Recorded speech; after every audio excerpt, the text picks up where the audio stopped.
Welcome on back into Skippers. Today I'm going to give you 7 sleepers in less than 7 minutes. Before we get into the players, do not forget to subscribe. We are on the road to 30,000 subscribers, hoping to hit that before opening day. Here we go. First player is Tristan Cassis of the Red Sox. His ADP is 199. Cassis is slotted in as the everyday first baseman for the Red Sox and impressed in his 27 big league games at the end of last season. Cassis has elite on-base skills, and that's shown in his cup of coffee in the bigs, where he hit 197 but had a 358 OBP.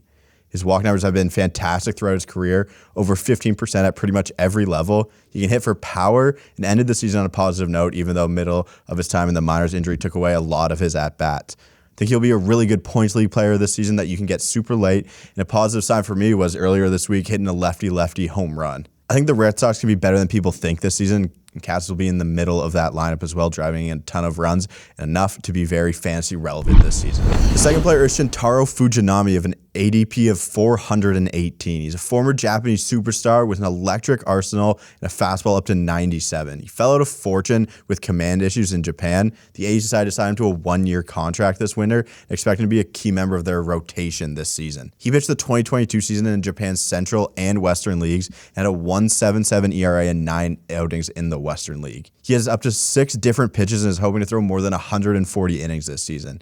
There are even talks of the A's already trading him before the deadline if the 6'6" righty performs well. He's thrown over 990 professional innings and has over a strikeout per inning. I always seem to end up with an A's pitcher on my fantasy team, even though I don't want them ever. It was Cole Irvin the past couple seasons, just always coming back to my team. You can basically get Fujinami for free, and I think he could be a good option as you see how he's doing his first couple outings. The third player is Oscar Colas of the White Sox with an ADP of 307. Colas was invited to camp with an opportunity to make the team, and without Tony La Russa at the helm, I don't think the White Sox are going to hold him out for making the team and playing right field for them this season. He's a super toolsy outfielder from Cuba who dominated his first season in the minors while being out of baseball for both 2020 and 2021. In his 526 plate appearances between High A Winston-Salem, Double A Birmingham, and Triple A Charlotte last season, Colas slashed .314, .371, .524 with 23 home runs and 79 runs batted in. Colas signed as a two-way player because he was mid-90s off the mound, but the White Sox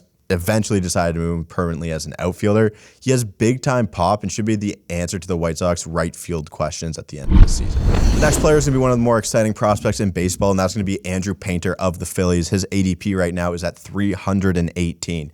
He's the 6th-ranked prospect by MLB.com, and it seems as if the Phillies are giving the 19-year-old every opportunity to make the team out of camp. They currently have Bailey Falter as their 5th arm in the rotation, so a solid spring from Painter could catapult him onto this opening day roster. Painter made it all the way up to Double A last season, where he had a 2.54 ERA and a massive 32.1% strikeout minus walk rate across 28 1/3 innings. Painter has shown that he can miss a ton of bats, striking out 13.5 hitters per 9 innings in 2022. His 70-grade fastball is up to 100 miles an hour and has a great low 80s slider with a ton of spin and break. Again, as most of you know, most of your players at the end of your drafts are going to be off your team at some point, so he could be a gem to pick up late in your drafts, stash on your team, and if he makes a team out of camp, you are absolutely laughing.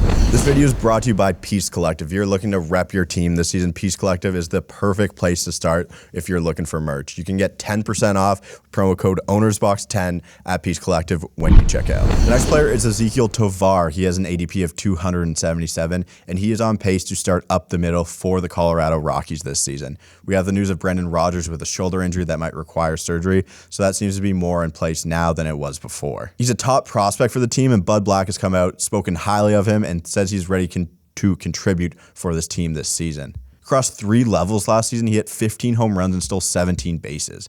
He had solid plate discipline numbers last season and has good bat-to-ball skills. He was 17 of 20 on those stolen base attempts, and at that number, I think the rule change should also help him be very much more aggressive this season, and those numbers should shoot up. Tovar had a 927 OPS and a 387 OBP in the minors last season, and that should translate easily to fantasy success at the big league level. Don't be surprised if we see Ezekiel Tovar with a 2020 season thanks to playing at Coors Field. This next player could absolutely be a category winner this season, and that is Yestieri Ruiz with an ADP of 286. I want to pick him up if I'm thinking, hey, I need help a lot in the stolen base category, and that is just because he has elite speed. He plays in a park that is a graveyard for home runs, with someone with not a ton of pop that is isn't going to help him as well, but the skill set is the speed. He enters the year as the favorite for the center field job after all the Christian Pache struggles, and we have seen his ADP creep up since he was dealt to the Athletics. He stole 86 bases last season with his 3 different stops and converted on 84% of his attempts.